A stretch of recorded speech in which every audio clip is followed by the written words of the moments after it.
नमस्कार बच्चों, आज का जो सेशन है वो एसएससी जीडी का सामान्य हिंदी है और आपके एग्जाम में लैंग्वेज के नाम पे दो भाषाएं हैं, एक इंग्लिश है और दूसरी हिंदी है। तो आपके मन में प्रश्न आ रहा है, सर हम हिंदी के साथ जाएं या इंग्लिश के साथ जाएं? अगर आप हमसे पूछते हैं तो हम आपको यही बोलेंगे, आपके लिए हिंदी एक अच्छा ऑप्शन या विकल्प हो सकता है। क्यों? इसी सेशन के दौरान हम सब देखेंगे।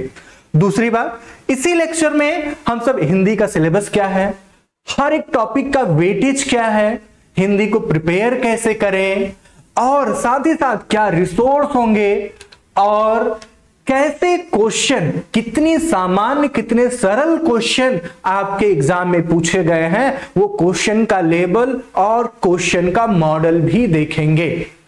और आपको एक बात का भरोसा इस लेक्चर में आगे बढ़ने से पहले हम आपको देना चाहते हैं, वो क्या है कि यहां पर अगर आप हमारे साथ बने रहते हैं, इस लेक्चर में आप कंटिन्यूटी मेंटेन करते हैं, तो आप अपने एग्जाम में हिंदी का आउट ऑफ आउट अटेम्प्ट कर पाएंगे।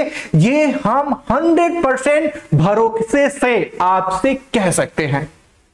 ठीक है, तो आगे बढ़ने से पहले हम सब यहां पर सबसे पहले पाठ्यक्रम देख लेते हैं, सिलेबस, हिंदी का सिलेबस क्या है। और उससे पहले एक, अगर हम मराठी भाषा और हिंदी इंग्लिश में कंपैरिजन करें, क्या सिमिलरिटी है, हम हिंदी को एज ए ऑप्शनल लैंग्वेज क्यों प्रेफर कर रहे हैं इंग्लिश के ऊपर, इंग्लिश ना लेके हिंदी क्यों प्रेफर कर रहे हैं, ऐसे हमने क्यों कहा है, बस हम ना ये अपना हम एक ओवरव्यू, हम अपना एक पॉइंट ऑफ ओवरव्यू रखना चाह रहे हैं। क्यों, आप थोड़ा देखिए।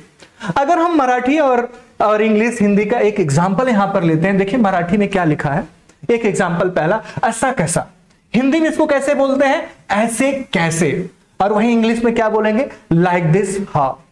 बात समझ में रहे हैं? यहां पर जो ग्रामेटिकल फ्लो, जो व्याकरण है हिंदी और मराठी का, आप देख रहे हैं उनका फ्लो क्या है, सेम है, जबकि इंग्लिश में थोड़ा क्या है, डिफरेंट है। वहीं अगर हम दूसरा एग्जांपल देखें हिंदी मराठी में, देखिए यहां पर क्या लिखा गया है, माइजे नाम राम आहे, इसका मतलब यहां पर देखिए मेरा नाम राम है। और वहीं अगर इंग्लिश में देखें, माय नेम इज राम। अब यहां पर देखिए ग्रामेटिकल फ्लो, जो ग्रामर है या जो वर्ड है वो हिंदी और मराठी में सिमिलर है। और हम आपको एक बात और बताएं कि हिंदी और मराठी में most of the word Sanskrit से लिए गए हैं, तो इसलिए अगर आप हिंदी के साथ जाते हैं तो जो मराठी का वोकैबुलरी है, बहुत सारे वोकैबुलरी, वो जो वर्ड मीनिंग है वो आपको एज इट इज यूज में आ जाएंगी। तो इसीलिए हम बोल रहे थे आप किसके साथ जाइए, हिंदी के साथ जाइए, अगर आपके लिए दोनों ऑप्शन है हिंदी और इंग्लिश। अब हम आगे बढ़ते हैं यहां पर सिलेबस की तरफ। अब यहां पर देखिए इसका सिलेबस और वेटेज क्या है। यहां पर पहला अगर देखें फर्स्ट पॉइंट, वाक्यांश के लिए एक सार्थक शब्द, आपको एक वाक्य दिया जाएगा, उस वाक्य को एक शब्द से कैसे रिप्लेस कर पाएंगे वो है। तो यहां पर इसका वेटेज कितना है, 2 to 3 marks, sorry 2 to 3 questions. Next है आपके पास रिक्त स्थान, इसमें भी आपको एक स्टेटमेंट दिया जाता है और बीच में एक ब्लैंक पॉइंट रहेगा और उसमें आपको एक ऑप्शन में से appropriate most correct word select करके वहां पर रखना होता है। तो यहां पर भी इसका भी वेटेज 2 to 3 है।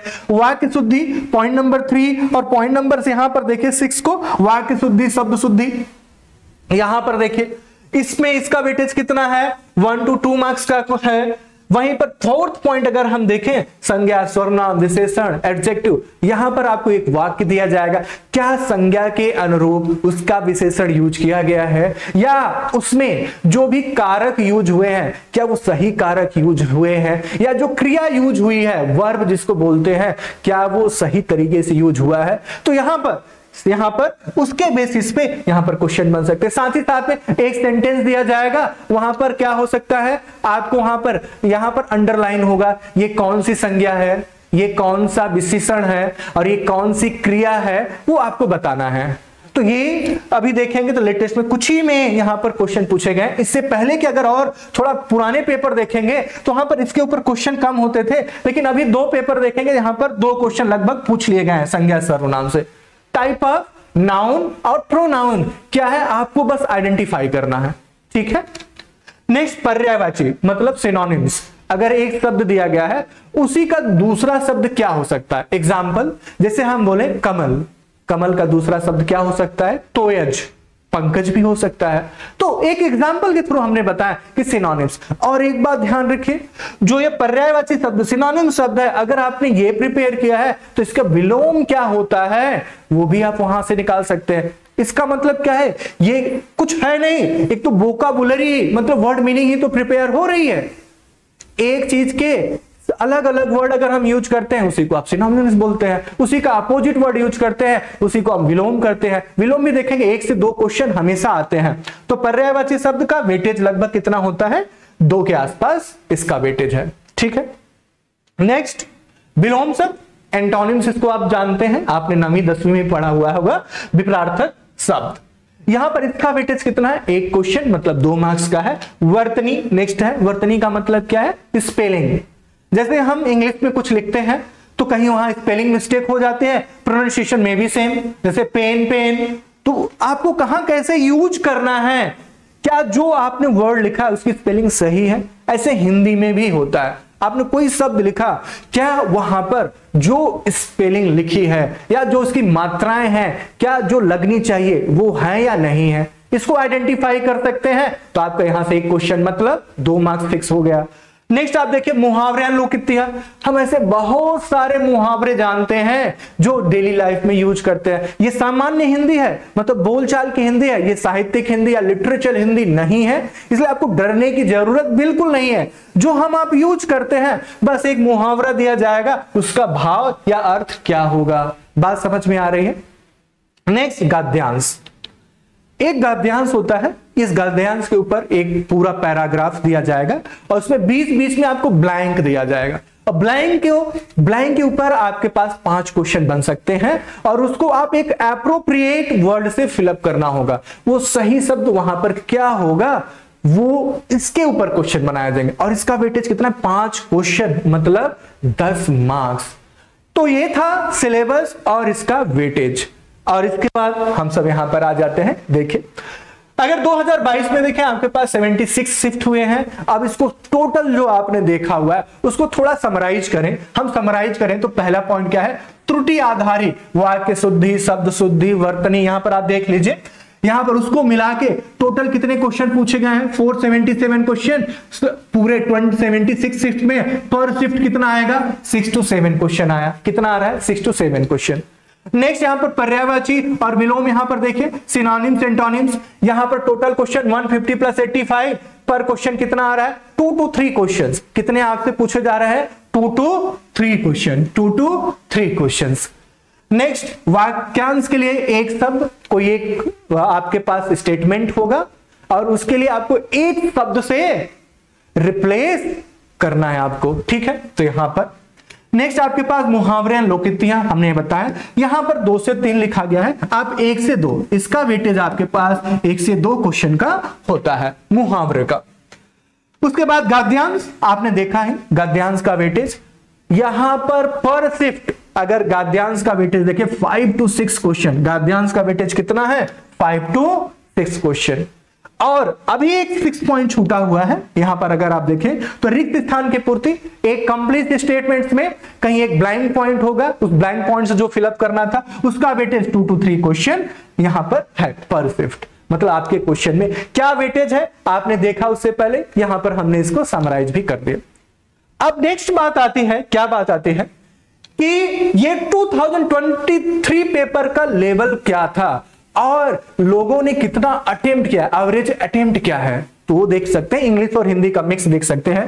देखिए यहां पर 4 शिफ्ट हुए, पहला, दूसरा, तीसरा और ये आपके पास चौथा शिफ्ट है। अगर इन चारों शिफ्ट में देखेंगे तो यहां पर नंबर ऑफ क्वेश्चन जो अटेम्प्ट किए, बेस्ट अटेम्प्ट 12 से 14 क्वेश्चन अटेम्प्ट हुए थे। और यहां पर जो लेवल है देखिए, इजी टू मॉडरेट है फर्स्ट शिफ्ट में, सेकंड शिफ्ट में इजी, थर्ड शिफ्ट में इजी और फोर्थ शिफ्ट में भी इजी टू मॉडरेट। जो क्वेश्चन का लेवल है वो इजी टू मॉडरेट है। इसका मतलब क्या है, वही जो हमने आपको शुरू में बोला था, अगर आपने थोड़ा सा भी प्रिपरेशन को, मतलब हिंदी की प्रिपरेशन को मेंटेन रखा, तो इसमें से जो 20 क्वेश्चन पूछे जा रहे हैं आप इसको अच्छे से पूरे में पूरा अटेम्प्ट कर सकते हैं। और एक बात, अगर आपने हिंदी में थोड़ा, इसमें ज्यादा समय नहीं लगता, जो क्वेश्चन आते हैं तो आते हैं, नहीं आए तो नहीं। इसका मतलब यहां पर आप टाइम सेविंग कर सकते हैं, और यही टाइम सेविंग जो होगी आप मैथ रीजनिंग में यूज कर सकते हैं। ठीक है, तो ये हो गया। नेक्स्ट, हाउ टू प्रिपेयर, आप हिंदी को कैसे प्रिपेयर करें। वेरी इंपॉर्टेंट जो फर्स्ट पॉइंट है, सबसे पहले क्या है आप देखिए। सबसे पहला पॉइंट यहां पर हम आपसे बोलना चाहते हैं, प्रीवियस ईयर क्वेश्चन PYQ जो भी आपके पास अवेलेबल है, आप PYQ की प्रैक्टिस कीजिए। इससे क्या पता चलेगा किस पार्ट से कितने क्वेश्चन, कैसे क्वेश्चन पूछे जा रहे हैं, उसकी डिफिकल्टी लेवल क्या है, ये आपको पता जब चल जाएगा तो आपकी प्रिपरेशन बिल्कुल करेक्ट डायरेक्शन में होने लगेंगी। बात समझ में आए? इसलिए PYQ आप सबसे पहले क्या करेंगे, PYQ। आप बोलेंगे सर हिंदी का सिलेबस नहीं दिया है, लेकिन जो क्वेश्चन पूछे गए हैं उसके बेसिस पे जो सिलेबस था ऑलरेडी हमने डिस्कस किया इस लेक्चर में। तो अब आपको क्या करना है, ये PYQ अटेम्प्ट करना है। ठीक है, अब PYQ के लिए सबसे बड़ी बात है, हम यहां पर जो 76 ये क्वेश्चन पेपर हैं वो सारे सेट फ्री ऑफ कॉस्ट हम लेने वाले हैं। ये आपसे बोल रहे हैं, YouTube के ऊपर ये लाइव होगा। जितने 76 शिफ्ट हैं, बस आपको क्या है, आपकी कंटिन्यूटी हमारे साथ बनी रही तो आप यहां पर ये पूरे PYQ का एडवांटेज ले सकते हैं, पूरा का पूरा ऑनलाइन सॉल्यूशन। और सबसे बड़ी बात इसमें क्या होगा, केवल क्वेश्चन के आंसर नहीं, ऑप्शन के भी एक्सप्लेनेशन होंगे, जिसके ऊपर आने वाले समय में क्वेश्चन बन सकते हैं। तो आप उनको क्या कर सकते हैं, एज ए नोट भी प्रिपेयर कर सकते हैं। किसका, हिंदी के लिए। ठीक है, दूसरी बात है, आपको ये हो गया PYQ।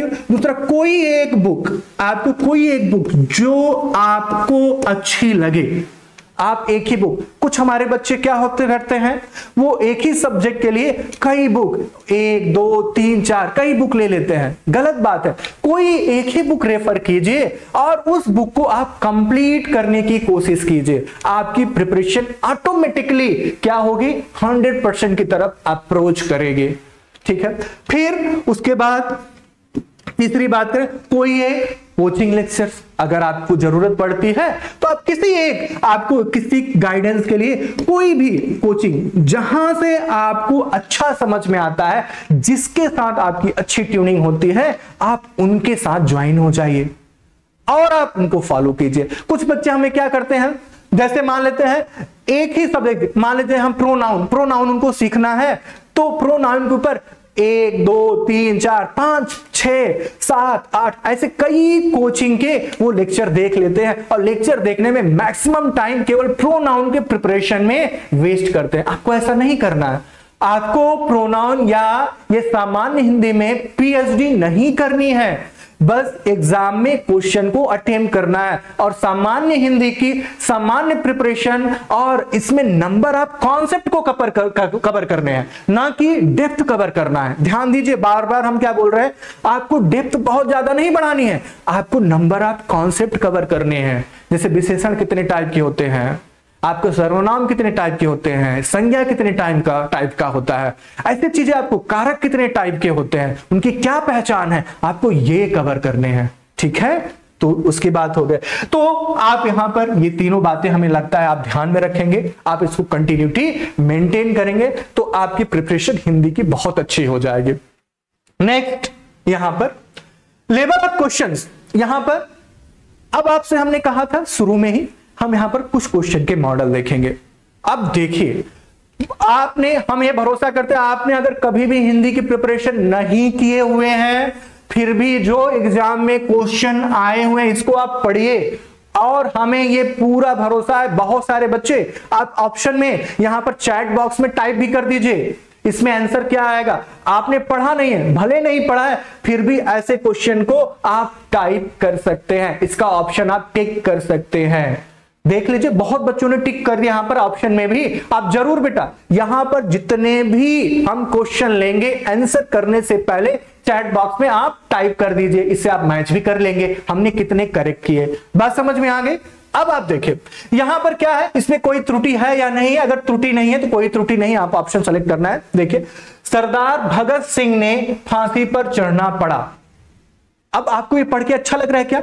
सरदार भगत सिंह ने फांसी पर चढ़ना पड़ा, मतलब काम किसके ऊपर हो रहा है? सरदार भगत सिंह पर। कौन सा काम हो रहा है? फांसी चढ़ने का। कौन चढ़ा रहा है? कोई अन्य है जिसको मेंशन नहीं किया। इसका मतलब इसमें कर्ता है क्या? नहीं है, कर्ता सब्जेक्ट नहीं है, इसमें ऑब्जेक्ट है। ऑब्जेक्ट मतलब कर्म। कर्म कौन है? सरदार भगत सिंह। और आप जानते हैं ये कौन सा कारक है? ये कर्म कारक है, और कर्म कारक के साथ ने नहीं को आता है। यहां पर क्या आएगा? को। सरदार भगत। और आपको ये पार्ट ऑफ स्पीच नहीं भी पता है तब भी देखे सरदार भगत सिंह ने फांसी पर चढ़ना पड़ा। क्या ये अच्छा लग रहा है? पढ़ने में नहीं अच्छा लग रहा है। सरदार भगत सिंह को फांसी पर चढ़ना पड़ा, ये अच्छा लग रहा है, इसलिए यहां पर कोई त्रुटि नहीं है। ऐसा तो हो ही नहीं सकता, ये तो ऑप्शन है ही नहीं, त्रुटि तो है यहां पर। सरदार भगत सिंह ने, क्या ये सही है? हाँ ये सही है। कहां पर त्रुटि है? हाँ यहीं पर त्रुटि है, फांसी पर। ये सही है, चढ़ना पड़ा ये भी सही है। इसका मतलब ये और ये ऑप्शन नहीं हो सकते। ऑप्शन कौन होगा? Second is the right option. दूसरा, आपने ग्रामर नहीं पढ़ा है फिर भी भरोसा है कि 75% बच्चों ने यही आंसर टिक किया होगा कि यहां पर कहां पर त्रुटि है। नेक्स्ट क्वेश्चन के ऊपर आ जाते हैं। देखिए इनमें से कालबोधक क्रिया विशेषण नहीं है। ये क्वेश्चन में क्या पूछ रहे हैं? ऑप्शन फटाफट आप बेटा टाइप कीजिए चैट बॉक्स में, आगे बढ़ने से पहले ही। इनमें से कालबोधक क्रिया विशेषण नहीं है। काल का मतलब कहता है टाइम। ऐसा कौन सा विशेषण मतलब एडजेक्टिव है जो टाइम को नहीं बता रहा है? प्रतिदिन टाइम बता रहा है, शाम, संध्या, सुबह ये भी तो टाइम बताते हैं, परसों, आज, कल ये भी टाइम बताते हैं, नीचे ऊपर ये तो पोजीशन बताते हैं। इसका मतलब ऑप्शन कौन सा हो जाएगा? नहीं है, ध्यान रहे नहीं है, इसलिए ऑप्शन क्या हो जाएगा? नीचे। ये टाइम नहीं बता रहा है, ये ऑप्शन आपको टाइम नहीं बता रहा है। बहुत लोगों ने, हमें पूरा भरोसा है इसमें तो सब लोगों ने आंसर सही किया होगा, टाइप किया। जरूर आप चैट बॉक्स में आंसर टाइप कीजिए बेटा, आपका कॉन्फिडेंस बढ़ेगा। नेक्स्ट क्वेश्चन पे आ जाते हैं। हाँ इस तरीके क्वेश्चन बेटे, अगर आपको ऐसे क्वेश्चन को अटेम्प्ट करना है, आपको 20 क्वेश्चन में से 3-4 क्वेश्चन ऐसे होते हैं जिसमें आपको थोड़ा पढ़ाई करना पड़ता है, केवल सुनने से नहीं होगा। जैसे ये देखिए, पापा ऑफिस से लौट आए, यह वाक्य किस क्रिया का उदाहरण है? ध्यान दीजिए, क्रिया के देखेंगे, क्रिया के कई टाइप होते हैं। क्रिया जो होती है, और क्रिया किससे बनी होती है? धातु। क्रिया का जो मूल होता है वो क्या होता है? धातु, जिसको आप धातु बोलते हैं। जैसे दौड़, खा, पी, जा, ये सब क्या है? धातु। और इसी में ना कहीं जोड़ देते हैं तो वही क्या बन जाता है? क्रिया बन जाता है। जैसे जाना, जा धातु है लेकिन जाना क्या हो गया? क्रिया हो गया। दौड़ क्या है? धातु है लेकिन दौड़ना क्या हो गया? क्रिया हो गया। अब इन्होंने पूछा कि अगर क्रिया या धातु पूछे, इसमें से कौन सा, यहां पर उन्होंने पूछा पापा ऑफिस से लौट आए, यह वाक्य किस क्रिया का उदाहरण है? या हम यहां पर कौन सी धातु की बात करें? यहां पर धातु क्या होती है? धातुओं के कई टाइप है। क्या देखें? नाम धातु क्रिया, पूर्णकालिक क्रिया, प्रेरणार्थक क्रिया, संयुक्त क्रिया। ये इसमें से कौन सी क्रिया धातु है ये आपको बताना है, ठीक है? क्रिया धातु। यहां पर आप देखिए, पापा ऑफिस से लौट आए, क्या ये नाम धातु क्रिया है? क्या ये पूर्णकालिक क्रिया है? अब यहां पर एग्जाम्पल ले, अगर यहां पर पूर्णकालिक क्रिया होता है, पूर्णकालिक के बारे में क्या होता है? अगर एक काम को कंप्लीट करने के बाद दूसरा काम स्टार्ट करते हैं उसको क्या बोलते हैं? पूर्णकालिक। जैसे हम नहाने के बाद भोजन किए, तो पहले हमने क्या किया? नहाना किया, फिर उसके बाद भोजन किए, तो इसीलिए पूर्णकालिक। प्रेरणार्थक, जैसे राम ने श्याम से पत्र लिखवाया, राम ने श्याम से पत्र लिखवाया, तो यहां पर राम खुद पत्र नहीं लिख रहा है, लिखवा रहा है, इसलिए प्रेरणार्थक क्रिया हो गई। और वहीं संयुक्त क्रिया की बात करें, जहां पर दो धातुएं, दो क्रियाएं मिलके एक क्रिया की निर्माण करती हैं, या जो दो धातुएं मिलके एक क्रिया के निर्माण करती हैं उसको संयुक्त क्रिया बोलते हैं। इसमें देखिए क्या है? लौटना, आना, लौट और आ, ये दोनों मिला है, इसलिए ये क्या हो जाएगा? इसका सही ऑप्शन क्या हो जाएगा? संयुक्त क्रिया। आप बोलेंगे सर नाम धातु क्रिया ये सारी चीजें, हाँ, अब ये सब कुछ पूरे ऑप्शन को कवर करने के लिए आप जब हमारे ग्रामर पार्ट में जाएंगे वहां पर आपको इन सारे चीज का एक्सप्लेनेशन मिलेगा। अब यहां पर 27 से हमारा ये बैच शुरू हो रहा है, आप वहां पर ज्वाइन करेंगे, कुछ ऑप्शन के आंसर वहां पर आपको मिल जाएंगे। ठीक है, सभा में 20 लोग थे, इसमें से कौन सा विशेषण है, कौन सा भेद है विशेषण का, ये बताना है। अब यहां पर समुदायवाचक नाम से पता चल रहा है, हाँ कुछ यहां पर हम रैंडम बोल रहे हैं। देखिए निश्चित अनिश्चित, अगर हम निश्चित संख्यावाचक की बात करें तो अनिश्चित संख्यावाचक मिल जाएगा। परिमाण का मतलब क्या होता है, जब कोई चीज मेजरमेंट होता है उसको आप क्या बोलते हैं, परिमाण। जैसे मीटर हो जिसमें यूनिट आए, किलोमीटर हो, या थोड़ा आप बात समझ में आ रही है, जैसे 2 मीटर, 5 kg, ये सब क्या है, परिमाणवाचक। समुदायवाचक जैसे गांव का मतलब क्या है, जब भी गांव बोलते हैं तो कई गांव आ जाते हैं, बात समझ में आ रही है, एक समुदाय को रिप्रेजेंट करता है। गांव क्या है, एक समुदाय को रिप्रेजेंट करता है। देश एक समुदाय को रिप्रेजेंट करता है। लेकिन अगर हम यहां पर बोले भारत, ये भारत मतलब देश तो है लेकिन एक ही है, तो ही नामवाचक। अब ये पुराने क्वेश्चन में देखिए, जो पुराने क्वेश्चन का पहला ऑप्शन था, लेकिन अब जाने दीजिए, ये सारी चीजें आप लेक्चर में ही देखिए तो अच्छा हो। तो ये हो गया समुदायवाचक क्या है, क्या ये परिमाणवाचक है, क्या ये निश्चित संख्यावाचक है, अनिश्चित संख्यावाचक। अगर इन्होंने बोला होता सभा में 20 लोग थे, तो यहां पर संख्या है और निश्चित संख्या है, संख्या भी है और निश्चित भी है, इसके लिए निश्चित संख्यावाचक हो जाता। लेकिन यहां पर क्या है, 20 मतलब कई 20। जैसे आप बोलते हैं किसी सभा में हजारों लोग आए थे, इसका मतलब क्या होता है, क्या 1000 लोग थे, क्या 1000 से ज्यादा थे कि 1000 से कम थे। अब हजारों जब बोला जाता है तो कई हजार भी हो सकते हैं, हो सकता है 1000 के आसपास रहे। ये एग्जैक्ट नंबर नहीं होता है जब हजारों लोग बोला जाता है, लेकिन 1000 लोग आए थे तो ये एग्जैक्ट नंबर है। इसका मतलब इस क्वेश्चन का जो ऑप्शन होगा अनिश्चित संख्यावाचक होगा। इस क्वेश्चन का जो ऑप्शन होगा वो क्या हो जाएगा, अनिश्चित संख्यावाचक। ठीक है, निम्न से किस शब्द की वर्तनी सही है। अब देखिए यहां पर किसकी स्पेलिंग, वर्तनी का मतलब किसकी स्पेलिंग सही है। एक अनुग्रहित है, अनुग्रहित है, यहां पर ऋषि का मात्रा लगा है। अनग्रहित है, अनुग्रहित है, इसमें ऊ का मात्रा लगा हुआ है। इसमें से कौन सा सही है। अगर हम बोलचाल की भाषा देखें तो हम बोलचाल में कौन सा जनरली बोलते हैं, अनुग्रहित बोलते हैं, जो कि गलत है।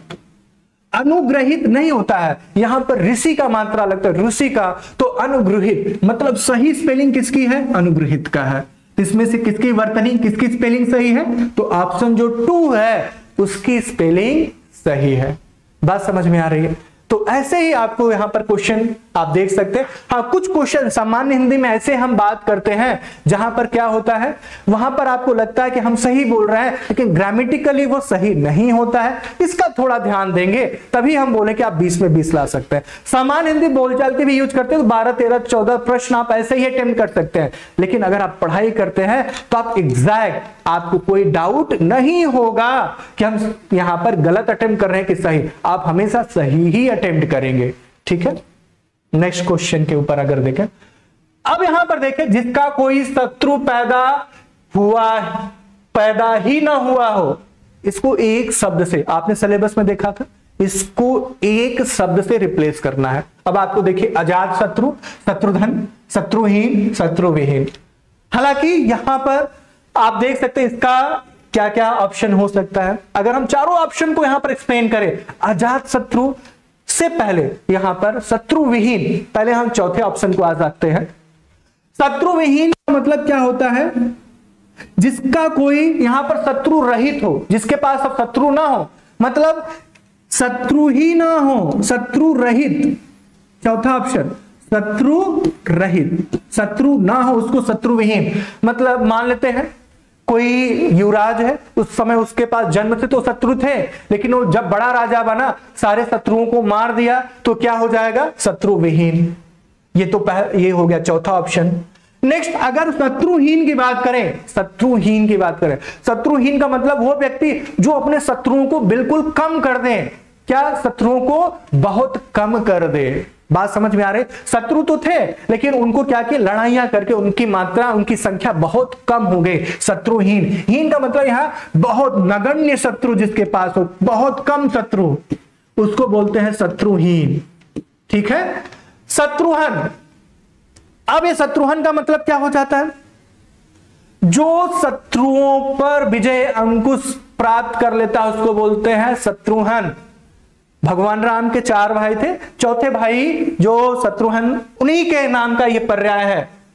ठीक है, जो शत्रुओं पर विजय प्राप्त करता है उसको बोलते हैं शत्रुहन, मतलब शत्रुओं का हंता। बात समझ में आ रही है? तो ये भी नहीं होगा। अजात शत्रु, जिसको जन्म से शत्रु ना हो उसी को बोलते हैं अजात शत्रु। इसका ऑप्शन क्या हो जाएगा, ऑप्शन ए। अब ये चारों ऑप्शन कहीं ना कहीं अगर एग्जाम में क्वेश्चन बनाए जाते हैं तो आप 100% अटेम्प्ट कर सकते हैं। अनुराग शब्द का सही विलोम, यहां पर आपको क्या बताना है, एंटोनिम्स, विलोम बताना है। अनुराग, किसी चीज में अनुराग होना, अनुराग का मतलब लगाव होता है। लगाव किससे होता है, जिससे प्रेम होता है। अगर अनुराग का सिनोनिम्स मतलब पर्यायवाची देखें तो प्रेम होता है, और यह एक भाव है, प्रेम है। तो क्या, अब देखिए अनुराग का आपको क्या चाहिए, विलोम। अनुराग मतलब लगाव, तो हमें क्या चाहिए, जहां से आपका अलगाव होता हो। बात समझ में आ रही है? अलगाव का मतलब क्या होता है, विराग। राग में ही यहां एक शब्द, यहां देखिए मूल शब्द क्या है, राग। राग में अनु लगाते हैं तो लगाव होता है, वी लगाते हैं विराग, मतलब अलगाव हो जाता है। तो इसी का इस क्वेश्चन का ऑप्शन क्या हो जाएगा, विराग। प्रेम आप जानते हैं अनुराग का सिनोनिम्स है, यहां पर जहां प्रेम होता है वहीं पर लगाव होता है। शत्रु आप जानते हैं, एनिमी, शत्रु। और आगामी मतलब आने वाला समय में, जो फ्यूचर में होने वाला है उसको हम क्या बोलते हैं, आगामी। ठीक है, तो ये तो ऑप्शन नहीं हो सकता, ये भी नहीं हो सकता, ये भी नहीं हो सकता, तो ऑप्शन ए। किस वाक्य में, थोड़ा देखिए, परिमाणवाचक क्रिया विशेषण है। परिमाणवाचक, अभी हम परिमाण के बारे में पिछले क्वेश्चन में बोल रहे थे, जिसमें क्या पता चलता हो, मेजरमेंट, कुछ ना कुछ वैल्यू पता चलती है, थोड़ा, ज्यादा, समझ रहे हैं, या आपको 5 मीटर, 10 मीटर, 5 केजी, 5 लीटर, मतलब जहां पर क्वांटिटी की फीलिंग आती है उसी को हम क्या बोलते हैं, परिमाण। क्वांटिटी जहां पर कुछ मेजरमेंट हो। अब थोड़ा देखिए, खेल का मैदान लंबा है। अब कुछ बच्चों का लगेगा सर लंबा है तो लंबा को तो हम मीटर में मेजर करते हैं, तो ऑप्शन ये होना चाहिए। बहुत सारे बच्चे ऐसे कर सकते हैं, नहीं, कितना लंबा है पता नहीं, थोड़ा लंबा है कि ज्यादा लंबा है, लंबा है, थोड़ा लंबा है कि ज्यादा लंबा है, 10 मीटर लंबा है कि 5 मीटर लंबा है, नहीं पता चल रहा है, बस ये पता चल रहा है मैदान क्या है, लंबा है। तो इसमें परिमाण नहीं है, ये परिणाम नहीं है, परिमाण, जिसमें क्वांटिटी का एहसास होता हो उसी को बोलते हैं परिमाण। तो ये तो नहीं हो सकता। पंकज अच्छा गायक है, ये तो इसका गुण बता रहा है तो विशेषण, वो गायक तो है, कैसा, अच्छा गायक, अच्छा गाता है, कौन, पंकज, तो उसको गुण बता रहा है, तो ये भी परिमाण थोड़ी हुआ, तो ये भी ऑप्शन नहीं हुआ। मैं सफेद कमीज नहीं पहनता, ये क्या बता रहा है, ये भी कमीज, जो भी कमीज की गुण क्या हो, सफेद, जिसका रंग सफेद हो वो नहीं पहनता है। इसमें भी तो आपको कम ज्यादा पता चला क्या, 5 मीटर, 10 मीटर, या 5 लीटर, 5 मीटर, कुछ पता चला, नहीं पता चला, ये भी ऑप्शन नहीं होगा। हाँ, इस बार बारिश में बहुत ओले पड़े। अब देखिए, अगर बहुत नहीं होता, इस बार बारिश में ओले पड़े, तो कम पड़ा, ज्यादा पड़ा, नहीं पता चलता, तो ये ऑप्शन नहीं होता। लेकिन बहुत, इसका मतलब आपको एहसास हो रहा है कि जो और बारिश होती तो उसमें ओले पड़ते थे, लेकिन कम, लेकिन इस बार ज्यादा, मतलब कुछ परिमाण या कुछ क्वांटिटी का एहसास हो रहा है, तो इसलिए ऑप्शन क्या हो जाएगा, 4th is the right option. चौथा क्या हो जाएगा, करेक्ट ऑप्शन। अभी पता चल गया, ये आप सब लिख भी सकते हैं, परिमाणवाचक, जिसमें क्वांटिटी का एहसास हो, चाहे एग्जैक्ट हो चाहे अनएग्जैक्ट, निश्चित हो या अनिश्चित हो, उससे कोई मतलब नहीं है कि क्वांटिटी सर्टेन है या अनसर्टेन, बस आपको फीलिंग होनी चाहिए, हाँ क्वांटिटी का पता चलना चाहिए। ठीक है, नेक्स्ट क्वेश्चन पे आ जाइए। निम्नलिखित विकल्पों में से तत्सम शब्द प्रचुर के लिए उचित विलोम, एक आप विलोम पे क्वेश्चन देखें, दूसरा आ गया विलोम का। विलोम का मतलब एंटोनिम्स, इसका मतलब क्या है, एंटोनिम्स। अब प्रचुर का मतलब होता है एनफ, अधिक, मतलब जिसकी उपलब्धता अधिक हो उसी को बोलते हैं प्रचुर। प्रचुर का मतलब अधिक, इसका विलोम मतलब कम होना चाहिए। अब देखिए अल्पज्ञ, अल्पज्ञ किसको बोलते हैं? जिसके पास ज्ञान कम हो, कम ज्ञान, उसी को बोलते हैं क्या? अल्पज्ञ। तो ये तो हो सकता है क्या? प्रचुर और ज्ञान, कम ज्ञान नहीं हो सकता। अब देखिए प्रचलित, प्रचलित क्या है? अगर हम आपसे पूछे कि ये चीजें बहुत प्रचलित है, मतलब वो फेमस है, लोगों के बीच में पॉपुलर है, वो प्रचलित होता है। तो प्रचुर और प्रचलित ये तो क्या है? किसी चीज की यहां पॉपुलैरिटी बता रहा है, ये तो प्रचुर मतलब यहां पर क्वांटिटी पर्याप्त है, इसका हमें उल्टा चाहिए। ठीक है, ये तो नहीं हो सकता। अब यहां पर चौथा है गौण, थोड़ा ध्यान से दीजिए। गौण का मतलब वो होता है जो मुख्य ना हो, प्रधान ना हो, जो प्रधान या मुख्य ना हो उसी को गौण बोलते हैं। ठीक है, जिसका महत्व ज्यादा ना हो उसी को हम क्या बोलते हैं? गौण बोलते हैं। तो ये भी ऑप्शन नहीं हो सकता। अब कौन बच गया? ईसत। ईसत, प्रचुर का उल्टा क्या होता है? ईसत। ईसत मतलब कम होवे। ठीक है, जिसकी उपलब्धता कम है उसी को क्या बोलते हैं? ईसत। नेक्स्ट देखिए, दिए गए वाक्य में से रेखांकित खंड को प्रतिस्थापित करने के लिए सबसे उपयुक्त विकल्प का चयन करें। देखिए दुविधा, थोड़ा ध्यान से इसको पढ़ेंगे, हमें लगता है बहुत सारे बच्चे इसका आंसर कर सकते हैं। कहां पर? यहां पर कौन सा इसके लिए सही रिप्लेसमेंट मतलब प्रतिस्थापन होगा? किसी ने ये लिखा हुआ है, दुविधा आत्मविश्वास को सबसे बड़ी शत्रु है क्योंकि दुविधा एकाग्रता को नष्ट कर देती है। इसमें तो कोई गलती नहीं है, आपको अंडरलाइन वाले को केवल देखना है। अब देखिए दुविधा आत्मविश्वास को सबसे बड़ी शत्रु है, यहां पढ़ के आपको कुछ अजीब सा नहीं लग रहा है? दुविधा आत्मविश्वास को होना चाहिए कि का होना चाहिए कि की होना चाहिए? आप यहां पर देखिए ऑप्शन में दुविधा आत्मविश्वास की सबसे बड़ा। अब देखिए ये दुविधा, ऐसा नहीं लग रहा है कि ये फेमिनिन जेंडर जैसे दिख रहा है दुविधा? तो यहां पर जो भी आना चाहिए, दुविधा आत्मविश्वास की सबसे बड़ी शत्रु है। अब ये देखे पढ़ के लगता है इसके अनुसार, मतलब जो दुविधा है उसके अनुसार कारक भी आना चाहिए, उसके साथ उसका विशेषण भी आना चाहिए। तो यहां पर को दिया है, या तो को तो हो नहीं सकता, यहां को की जगह पे क्या आना चाहिए? की आना चाहिए। और बड़ी तो ठीक है, तो बड़ी तो ठीक है, तो हमें क्या? दुविधा आत्मविश्वास की सबसे बड़ा, तो यहीं पर ही गलती है, तो ये ऑप्शन नहीं हो सकता। दुविधा आत्मविश्वास की सबसे बड़ी शत्रु है, ये तो करेक्ट है। अब तीसरा चौथा ऑप्शन देखेंगे तो ऐसा ही नहीं होगा। दुविधा आत्मविश्वास का यहां पर ये भी गलत है, की आना चाहिए। दुविधा आत्मविश्वास के, ये भी नहीं होना चाहिए, इस तो ये भी नहीं होगा। तो ऑप्शन क्या हो जाएगा? सेकंड, जो दूसरा ऑप्शन है वो सही है। ठीक है, 9 2 11 होना मुहावरे का सही अर्थ क्या है? ये तो आप सब जानते हैं, 9 2 11 हो जाना। जब हम ग्रामर में पढ़ाएंगे 9 2 11, ये 9 2 11 शब्द कैसे आया, कैसे हम 9 2 11 बोलने लगे, हम वहां पर आपको इसका ओरिजिन, हिस्ट्री, थोड़ा सा 1 मिनट का हिस्ट्री भी बताएंगे। लेकिन अभी आप जानते हैं 9 2 11 होना मतलब भाग जाना, इसका मतलब भाग जाना। ये सब आप बहुत यूज करते हैं, इवन मूवी में भी आपने देखा होगा। बात समझ में आ रही है? तो यहां पर इसका ऑप्शन क्या हो जाएगा? 3। जल शब्द का पर्यायवाची शब्द क्या है?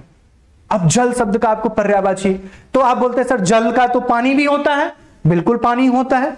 अच्छा, जल का और क्या होता है? जल का तोय भी होता है, नीर भी होता है। जल का देखिए, नीर, तोय, आंबू, कभी कभी आंबू पे यहां पर बिंदी लगता है, आंबू। तो यहां पर देखिए ये सब क्या है? ये सब क्या है? जल के पर्यायवाची शब्द है। जल के क्या है? पर्यायवाची शब्द है। वारी, ये भी क्या है? जल। सलील, सलील इसका मतलब भी जली होता है, सलील का मतलब भी जली। पाय, हाँ अभी ये भी पाय, पाय ये भी क्या है? पाय, ये भी जल ही होता है। तो यहां पर देखिए जल शब्द का सिनोनिम्स पर्यायवाची क्या हो जाएगा? तोय। तालाब क्या है? जहां पर जल रहता है। नदियां क्या होती है? जहां पर जल फ्लो होती है, जल रहता है। सरोवर मतलब ये भी तालाब को तो बोलते हैं सरोवर, तो जहां पर जल होता है उसको सरोवर बोलते हैं। बात समझ में आ गई। तो यहां पर जो जल शब्द का पर्यायवाची है वो तोय। एक आपको यहीं पर एक छोटा सा हिंट्स बता देते हैं, हालांकि जब हम सब व्याकरण में आपको पढ़ाएंगे वहां पर बहुत सारे ट्रिक आपको बताएंगे। एक बात ध्यान रखिए, अगर जल जहां का जो जल के पर्यायवाची हैं उनके इंड में अगर आप ज लगा देंगे तो वो कमल बनता जाएगा। वो क्या बनता जाएगा? कमल। अब सलील के बीच में नहीं, पायज। ये सब जो ज का मतलब होता है जन्म लेना, जो जल में जन्म लेता है उसी को हम क्या बोल सकते हैं? यस, उसको कमल होता है, उसको हम कमल बोल सकते हैं। तो कमल, अगर यहां पर नीर है, जल है, तो नीरज, तोयज, अंबुज, पयज, इवन पंकज। पंक मतलब कीचड़ होता है और कमल आपका कीचड़ में भी जन्म लेता है, इसलिए उसको पंकज भी बोलते हैं। समझ में आए? तो यहां पर ये भी आप सीख लीजिए कि अगर जो जल का है उसमें ज लगा देंगे एंड में तो आपका क्या हो जाएगा? वो कमल का पर्यायवाची बन जाएगा। ठीक है। देश को हानि जय चंदो से होती है। इस रेखांकित मतलब जय चंदो, रेखांकित में कौन सी संज्ञा है ये आपको बताना है। अब यहां पर देखिए, भाववाचक, द्रव्यवाचक, जातिवाचक, व्यक्तिवाचक, यहां पर कौन सी संज्ञा है ये आपको बताना है। यहां पर देखिए, अब ये भाववाचक की बात करें तो भाववाचक क्या बताता है? ये पदार्थ की अवस्था बताता है। लेकिन यहां पदार्थ है क्या? कोई पदार्थ की अवस्था, जैसे बचपन, बूढ़ा, छोटा, मोटा, पतला। तो ये अवस्था कुछ बता रहा है? नहीं, ये बोल रहा है देश को हानि जय चंदो से होती है। ये तो पदार्थ की अवस्था बता रहा है, इसका मतलब ये तो होगा ही नहीं, ये तो होगा ही नहीं। जब व्यक्ति को क्या हो, यहां पर जब अवस्था का पता चले, पदार्थ की अवस्था को, उसी को क्या बोलते हैं? भाववाचक। द्रव्यवाचक, जिसमें किसी द्रव्य का एहसास हो, जैसे लोहा कठोर धातु होती है, सोना एक महंगी धातु है, चांदी का चालन या वो सबसे अच्छा चालक है। तो मतलब हम क्या बोल रहे हैं? किसी न किसी द्रव्य का नाम ले रहे हैं, तो द्रव्यवाचक हो गया। तो यहां पर ये भी नहीं होगा। अब व्यक्तिवाचक में क्या है? एक पर्टिकुलर व्यक्ति, वस्तु, स्थान का नाम लिया जाता है। यहां अगर देश को हानि जयचंद से होती है तो ये तो सही है। जयचंदो हम जनरली किसके लिए यूज करते हैं? जो गद्दार होते हैं, जनरली जयचंद हम उन्हीं को बोलते हैं। तो यहां जयचंदो मतलब ऐसे गद्दार कई लोग हो सकते हैं, गद्दारी करने वाले लोग कई लोग हो सकते हैं, मतलब एक समूह को बता रहा है। जैसे चोर भी क्या है? समूह। पुलिस समूह, ठीक है। कलेक्टर, ये क्या बोल रहा है? समूह को बता रहा है। तो जयचंद, यहां जयचंद नहीं लिखा है, जयचंदो लिखा है, मतलब एक पर्टिकुलर ग्रुप को ये रिप्रेजेंट कर रहा है, इसलिए क्या हो जाएगा? जातिवाचक। ग्रुप का मतलब क्या होता है? जातिवाचक। तो ये भी ऑप्शन नहीं। व्यक्तिवाचक में एक पर्टिकुलर एक ही, अगर ये केवल जयचंद होता तो व्यक्तिवाचक हो जाता, लेकिन ये जयचंदो हैं, मतलब जो जयचंद जैसा जिनका नेचर है उनको रिप्रेजेंट कर रहा है। बात समझ में आ रही है? ठीक है। यहां पर अब आपके पास कमल देखिए, कमल का पर्यायवाची अंबर का मतलब क्या होता है? आकाश होता है, ये तो हो ही नहीं सकता। दिनकर का मतलब होता है सूरज, ये तो हो ही नहीं सकता। नीरज, अभी नीर का मतलब पानी, जल, तो नीरज का मतलब कमल, अभी आपने देखा था। पुष्प का मतलब क्या होता है? फूल होता है। ठीक है, तो ऑप्शन क्या हो जाएगा? तीसरा। जो तीसरा ऑप्शन है वो सही ऑप्शन होगा। ठीक है। पेट में चूहे कूदना, इस मुहावरे का अर्थ क्या है? अब आप बताइए। आप ये तो बोलते हैं, जनरली आप जब स्टूडेंट लाइफ में होते हैं बहुत बार ये यूज करते हैं, पेट में चूहे कूद रहे हैं, कुछ खाने को चाहिए। इसका मतलब आपको क्या लगी है? भूख लगी है, सीधी सी बात है। इसमें क्या है? तो जोर की भूख लगना, जोर की भूख लगना। जब पेट में चूहे कूदते हैं इसका मतलब आपको भूख लगी है। ठीक है, तो यहां पर इसका ये ऑप्शन हो जाएगा। अब यहां पर देखिए थोड़ा सा, इस में भावना की अतिशयता, थोड़ा ध्यान रखिए।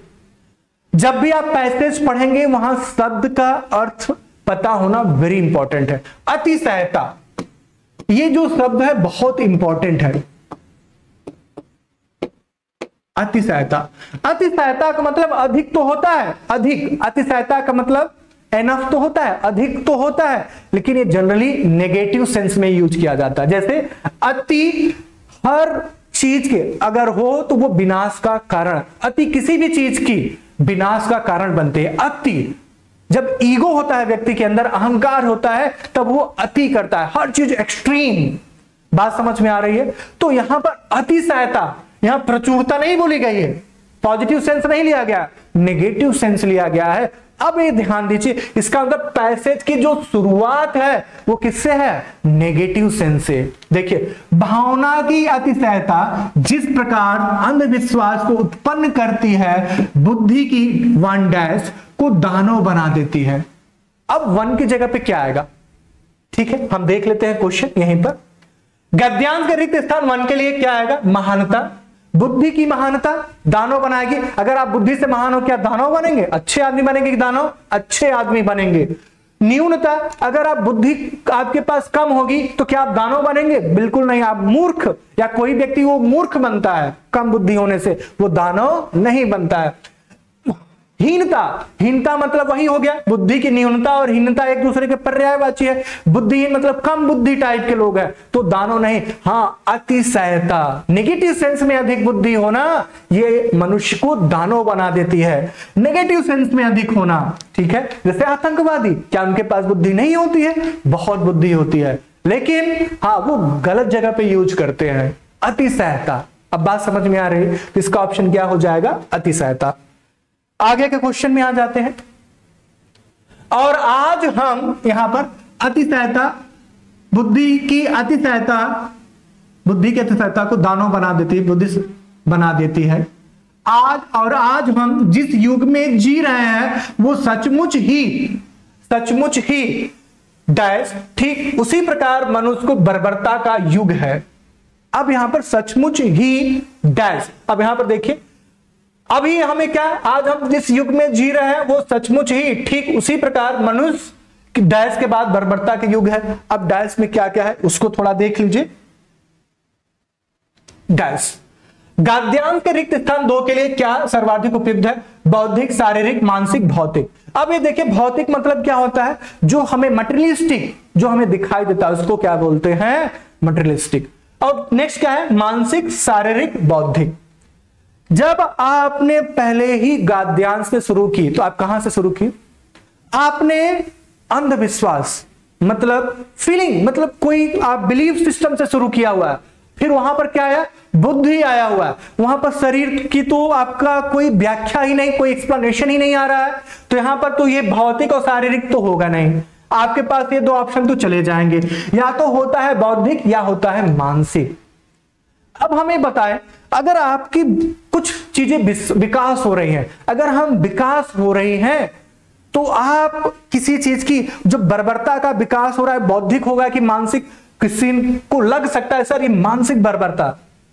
ये जो मानसिक चीजें होती है ये ऑटोमेटिक, ये आपको बढ़ाना, इसको सीखने के लिए आपको बढ़ाना नहीं है, जो ऑटोमेटिक अपने, जैसे आज हम मान लेते हैं फॉर एग्जांपल, आज हमें आइसक्रीम खाना है, भले ही ठंड लग रही लेकिन आइसक्रीम खाना है, ये हमारा मन है, ये हमारी मानसिकता है, ये हमारी मानसिकता सेट है कि हाँ, कि जो लोग मान लेते हैं हिमालय में रहते हैं उनको गर्मी नहीं लगती है या उनको ठंडी नहीं लगती, ये हमारी मानसिकता है, माइंडसेट है, ना कि यहां पर हमने इसको डेवलप किया है। हम डेवलप किस चीज को करते हैं? हम डेवलप करते हैं बुद्धि इसको। हम किसको डेवलप करते हैं? विजडम को। और उसी से हम किसको कंट्रोल करते हैं? अपनी मानसिकता को कंट्रोल करते हैं। तो सही ऑप्शन क्या होगा यहां पर? मानसिक नहीं, बौद्धिक बर्बरता।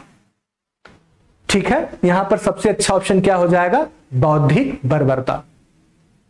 नेक्स्ट यहां पर, अब इसको आगे चलते हैं। यहां पर बौद्धिक बर्बरता ठीक उसी प्रकार से, यहां पर बौद्धिक ठीक उसी प्रकार से मनुष्य को बर्बरता का युग है, मतलब बौद्धिक बर्बरता का युग है।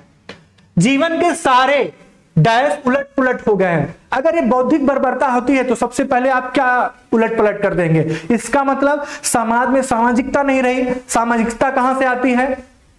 यस, आपके जो मूल्य है, मानवीय मूल्य है। तो यहां पर देखिए, यहां पर हमने ऑप्शन नहीं दिखाया, फिर भी आपको लग रहा है किसको उलट पलट कर देती है? जो मानवीय मूल्य है उनको ये उलट पलट कर देती है, और इसके मानवीय मूल्य उलट पलट गए। अब तीसरा ऑप्शन हम आप यहां पर देख लेते हैं।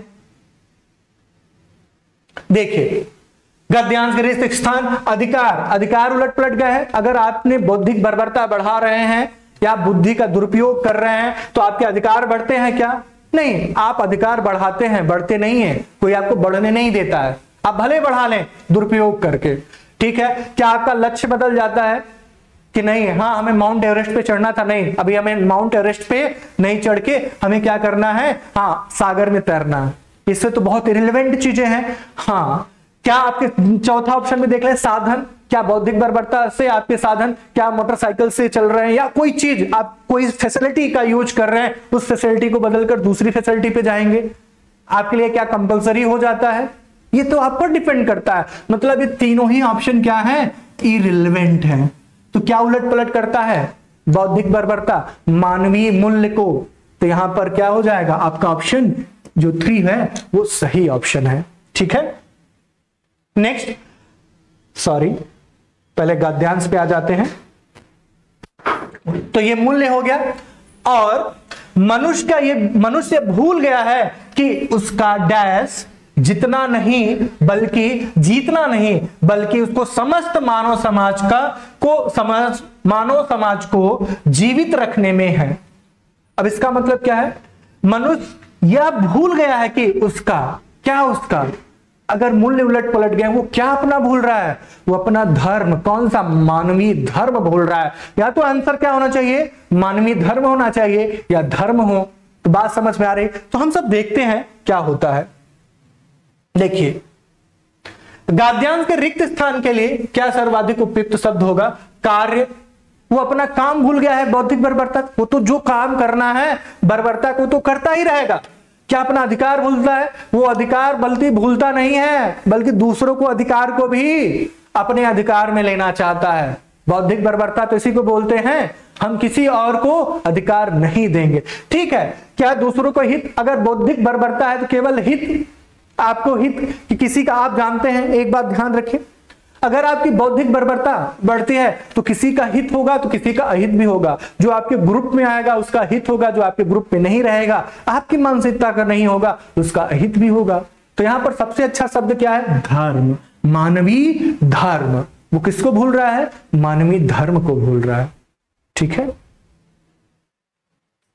नेक्स्ट आगे हम यहां पर गद्यांश में आ जाते हैं। जितना नहीं, यहां कि उसका धर्म, चौथे के जब धर्म जीताना नहीं बल्कि समस्त मानव समाज को जीवित रखने में क्या होनी चाहिए? उसको सपोर्ट करना चाहिए, उसकी सहायता करनी चाहिए। इसका मतलब सहायता से संबंधित कुछ आना चाहिए। उसका धर्म क्या होने? मानव विकास को जीवित रखने में उसकी सहायता करनी चाहिए। तो यहां पर लास्ट ऑप्शन क्या होना चाहिए? समथिंग सपोर्ट से रिलेटेड होना चाहिए। तो यहां पर आप देखिए, गद्यांश के रिक्त स्थान 5 ले सर्वाधिक उपयुक्त शब्द क्या होगा? बाधक, सहायक। बाधक मतलब रोकना, तो वहां बाधक तो होगा नहीं, सहायक का जस्ट अपोजिट है। सहायक दिया, ये तो ऑप्शन है।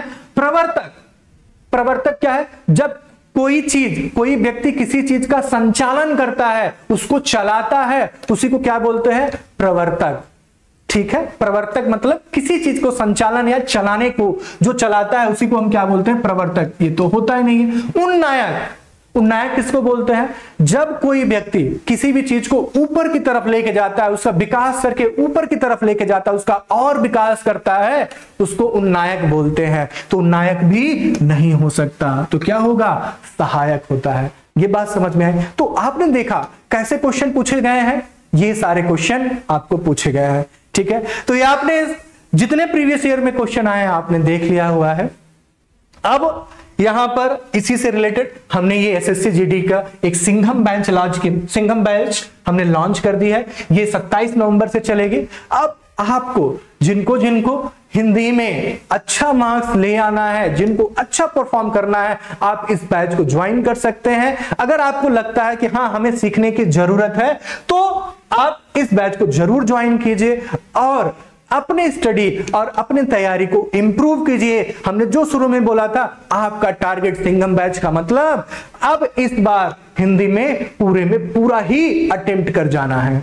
ठीक है, और आप कर सकते हैं, जब आपने टारगेट रख लेंगे तो कर सकते हैं, क्योंकि ये हिंदी साहित्यिक नहीं सामान्य हिंदी है। तो आप बैच को ज्वाइन कीजिए और हमारे साथ ऐसे ही कंटिन्यूअस बने रहिए, अपने एग्जाम को आगे तैयारी में बढ़ाते रहिए, और इस बार आपको एसएससी जीडी में अपनी एक सीट जरूर आपको पक्की करनी है। आज का लेक्चर बस यहीं तक होगा। आप हमारे साथ बने रहें, इसके लिए धन्यवाद। जय हिंद।